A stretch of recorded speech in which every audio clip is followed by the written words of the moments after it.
안녕하세요, 여러분. 꽃보다 취업 강원 대표입니다. 오늘은 여러분들한테 현대로템 부문별 수시 채용 공고를 가지고 왔습니다. 늘 그랬듯이 이제 앞에 필요 없는 부분은 빨리빨리 넘어가고 여러분들한테 정말 중요한 자소서 작성 분석을 쉽게 해드리겠습니다. 이번 현대로템 공고를 보니까 자소서 항목은 네 가지인데 만만치가 않아요. 그래서 여러분들 꼭 방송을 보셔야 되는 거고요. 자, 현대로템. 제가 현대자동차에서 근무를 했었는데 현대로템 그래서 이제 뭐 창원 공장에 가본 적도 있거든요. 근데 굉장히 좋은 회사고 스케일이 어마어마합니다. 연봉도 상당히 많이 주는 회사고요. 여러분들 꼭 작성하셔서 넣으셔야 돼요. 7월 16일 이제 일요일까지 기한까지 넣으셔야 되고요. 자, 그리고 현대로템이라는 회사가 이제 여러분들 어떤 일을 하는지 아시죠? 1977년에 창립하고서 이제 레일 솔루션이나 디펜스 솔루션 에코 플랜트를 중심으로 이제 글로벌 기업으로 어떻게 보면 정말로 국가 기간 산업 발전에 기여를 하는 회사예요. 뭐 다들 알다시피 K2 전차나 동력 분산식 고속열차 같이 시장에서 경쟁력을 인정받은 제품을 중심으로 국내뿐만 아니라 무려 50여 개국에 진출해서 글로벌 경영 활동을 가속하고 있습니다. 지금 이번 현대 로템 공고를 보면은 부문별로 이렇게 채용 공고가 게시되어 있는데 직무가 굉장히 많아요. 그래서 여러분들한테 맞는 직무를 보고 지원하시면 좋을 것 같고요. 자, 전형 절차는 이제 지원서 접수, 서류 전형, 인성검사, 면접 2차까지 있고 이렇게 일반적인 형태로 진행이 됩니다. 자, 그리고 16일까지 잊지 마시고요. 자, 바로 자소서 들어가겠습니다. 자소서 이번에 만만치 않습니다. 볼게요. 자소서가 어떻게 됐냐. 자, 네 가지 항목인데 무려 다 1000자씩 작성을 해야 돼요. 자, 여기서 제가 말씀드리는 게 천자라 함은 물론 이제 항목마다 다르겠지만 천자를 다 써야 되는 항목도 있을 수 있지만 일반적으로는 500자는 이런 느낌인데 채용 담당자 입장에서 읽어볼 때 한눈에 다 파악이 되죠. 대강 어떤 느낌인지 파악이 되고 어떤 내용인지 한번 쓱 봐도 파악이 돼요. 근데 천자는 천자짜리 글은 이렇게 되거든요. 한눈에 파악하기가 굉장히 어려워요. 그래서 항목마다 다르겠지만 가능하다면 천자 이상 되는 글은 500자짜리 여러 개를 붙여넣는 게 채용 담당자 입장에서는 훨씬 더 보기도 편하고 읽고 싶은 마음도 듭니다. 부담감도 덜하고요. 자, 그렇다면 1번 항목. 자신이 현대로템민 지원 직무에 적합한 인재라고 생각하는 이유. 저도 이 항목을 보고 고민을 좀 했어요. 왜냐하면 정답이 있는 게 아니니까 고민을 했어요. 이제 일반적으로 회사들 공고 보면은 자기가 지원 직무에 적합한 인재라고 생각하는 이유 또는 지원 직무 관련된 역량에 대해서 적으라고 하는 글들이 있거든요. 이런 것들은 이제 자기 경험에 기반해서 역량들을 컴팩트하게 나열하는 건데 그런데 여기 보면은 현대로템이라는 얘기가 있어요. 현대로템에 적합한 인재. 제 생각에는 이건 이제 지원 동기 방향으로 적는 게 제일 보기 좋을 것 같아요. 이제 4번 항목 보면 입사업 후보 관련된 항목이 있는데 지원 동기는 없거든요. 근데 여기 이제 기업 관련된 얘기가 나오는 건 이제 지원 동기이기 때문에 지원 동기로 보면 좋을 것 같아요. 왜냐하면 지원 동기라는 것 자체가 원래 왜 해당 기업인지, 왜 해당 직무인지를 풀어내는 거거든요. 그래서 이제 이번 항목이 천자니까 왜 해당 기업인지, 왜 해당 직무인지를 각각 소제목으로 구분해서 풀어내면 효과적일 것 같습니다. 자, 왜 해당 기업인지는 이제 제가 위에 지원 동기 관련해서 작성한 방법을 이제 카드를 올려놨는데 그걸 이제 확인해 보시면 더 구체적으로 알 수 있을 거고요. 왜 해당 기업인지는 지원자로서 프라이드를 가질 만한 내용. 내가 현대로템에 지원하는데 이만한 프라이드를 가지고 있다. 그러니까 나는 적합하다. 이 회사에 들어오는데 이런 내용을 진정성 있게 기술하면 되고요. 이제 이거를 찾기가 어려우시면 성장이나 최고, 최초, 도전, 비전 같은 키워드를 중심으로 여러분들이 서칭해 보면은 효과적인 재료를 찾을 수가 있어요. 다만 이제 항목에서 제시하는 것이 일반적인 지원 동기가 아닌 적합한 인재임을 풀어내는 것이므로 이렇게 기업 관련된 지원 동기를 작성한 다음에 마지막 문장에 이러한 경쟁력 있는 현대 로템에 입사해서 이러한 뭐 미션, 뭐 비전, 과제 등을 실현시키고 싶습니다. 실현시킬 수 있습니다라는 문구로 마무리 지으면 현대로템에 적합한 인재가 되는데 충분한 근거가 되겠죠. 자, 그리고 이제 그 뒤에 지원 직무의 수행에 필요한 역량은 이제 1차적으로 직무와 직접 연관된 전문성이 있고요. 2차적으로는 캐릭터적인 역량이 있어요. 캐릭터적인 역량이 뭐냐? 커뮤니케이션 능력, 추진력, 뭐 그런 것들이 있겠죠.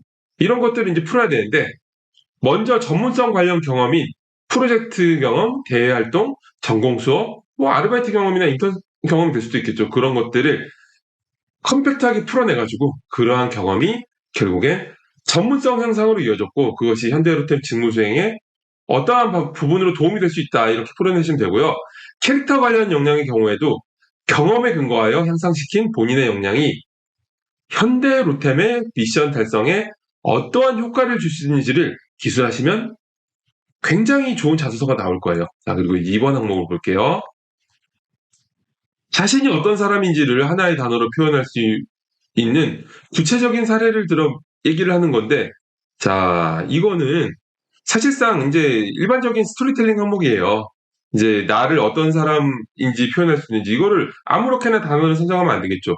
먼저 지원 직무에 가장 필요한 역량이 뭔지, 캐릭터적인 역량이에요. 캐릭터적인 역량을 선정해서 뭐 문제의식이라든지 기획력이라든지 분석력, 세심함, 또는 뭔가 커뮤니케이션 능력 같은 거를 단어로 표현하고 관련 경험을 스토리텔링 하면 됩니다. 스토리텔링이라 하면 이제 효과적인 방법이 있어요. 먼저 상황을 제시해야 돼요. 컴팩트하게 이런 경험이 있습니다. 상황을 제시하고 거기서 생긴 문제점을 제시해야 돼요. 이 문제점이 없으면 얘기가 아무 재미가 없어요. 가독성도 없고 흡입력도 없습니다. 이런 어떤 시련이나 문제가 생겼다는 걸 제시를 해야 되겠죠. 그리고 이제 그 문제를 겪으면서 얻게 된 역량의 순으로 풀어내는 거예요. 그 역량 중에 하나가 이제 메인 되는 역량이 이제 자기를 표현한 단어가 되는 것이죠. 특히나 해당 과정에서 본인이 수행한 역할을 구체적으로 기술해야 돼요. 이걸 얼렁뚱땅 넘어가면 안 돼요. 자, 그렇게 하시면 되고요. 3번.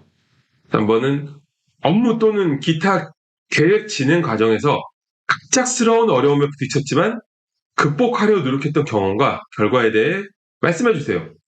자, 이건 뭐냐면 저희 이제 제가 코프다 취업 종합 컨설팅을 받는 학생들한테 마스터 자소서를 제가 완벽하게 써주거든요. 500자 기준으로 7가지 항목을 써줬는데 그 중에 하나에 살면서 힘들었던 경험이 있어요. 제가 그거를 작성해 줄 때 실패했던 경험도 되도록 이제 가능한 업무 관련 경험으로 작성해 주기 때문에 저희 학생들이 그대로 넣으면 되는 항목이거든요. 여러분들이 이제 그런 살면서 힘들었던 경험이나 실패했던 경험, 그게 이제 그 업무나 뭐 어떤 계획 관련된 부분으로 풀이되어 있는 만들어 놓은 항목이 있으면 그걸 그대로 넣으시면 돼요. 관련 경험을 선정해 스토리텔링 하는 거죠. 스토리텔링의 효과적인 방법은 제가 아까 앞선 항목에서 설명을 했고요.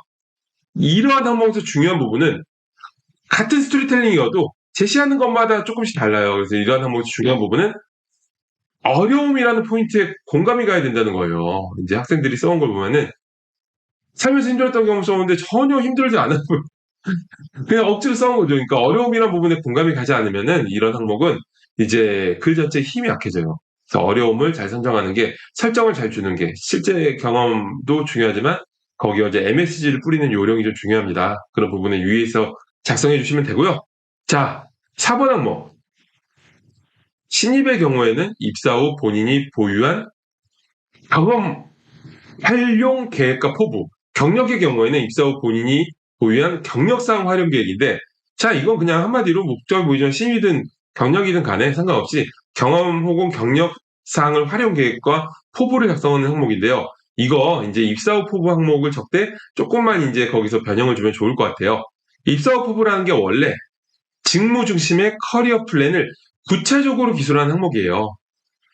해당 과정에서 입사 후 포부를 작성하면서 커리어 플랜의 근거가 되는 본인의 직무에 대한 관심도와 전문성을 어필하는 그런 부분에서 본인이 보유한 경험이나 경력 부분을 활용하면 완벽한 완성이 되겠죠. 항목에서 요구하는 걸 전부 다 활용하는 입사업 후보가 되는 거예요. 입사업 후보의 경우 추상적이고 두루뭉실한 마인드적으로 저는 학생들이 되게 많아요. 뭐 저기 뭐야 뭐 가서 열심히 일하겠다. 선배들의 말을 잘 듣고 팔로우십 좋게 활동하고, 그리고 이제 기존에 작성된 문서들을 이제 빨리 공부하고 법령을 공부하고 이렇게 적는 학생들이 많은데, 이건 사실 채용 담당자 입장에서 여러분이 채용 담당자를 생각해 보세요. 그걸 어떤 포인트를 가지고 읽겠어요? 사실 읽을 만한 유인이 하나도 없는 자소서가 되거든요. 그래서 여러분들이 이제 명확하게 직무 중심으로 커리어 플랜을 풀어내면 되고요. 자, 오늘 이제 현대로템 이제 자소서 항목에 대해서 알아보았는데, 여러분들 이제 마감 전까지 완벽하게 완성해서 내시면 좋을 것 같고요. 지금 제가 한 얘기들은 블로그에 네이버에 꽃보다 취업을 검색해 보시면 글로 굉장히 자세하게 적어놨기 때문에 이제 그걸 활용해서 적으시면 되고요. 그리고 이제 완벽한 자소서하고 경력길서의 어떤 퀄리티를 직접 눈으로 확인하고 싶다. 세상에 이런 자소서하고 경력길서가 있어? 이러고 싶으신 분은 이제 저희 블로그에 카카오 플러스 친구가 있어요. 그걸 클릭하셔서 취업 상담을 신청하시면 됩니다. 취업 상담을 신청하시면 저희가 작성한 완벽한 퀄리티, 세상에 이런 자소서가 이런 퀄리티를 직접 보여드리고 그거 보는 것만으로도 여러분들의 자소서 작성하는데 큰 힘이 될 거예요. 그리고 여러분들의 현재 취준 상태 진단, 그리고 직무 설계, 취업 방향성, 그리고 이제 전략적인 어떤 여러분들의 설계 같은 걸 제가 다 해드리거든요. 취업 관련된 궁금한 점은 전부 다 100% 해소된다고 보장드립니다. 그러니까 꽃보다 집에 꼭 찾아오시고요. 제가 오늘 수업한 내용이 여러분들한테 많은 도움이 됐으면 좋겠습니다. 저는 이걸로 이번 영상은 마치겠습니다. 여러분 감사합니다.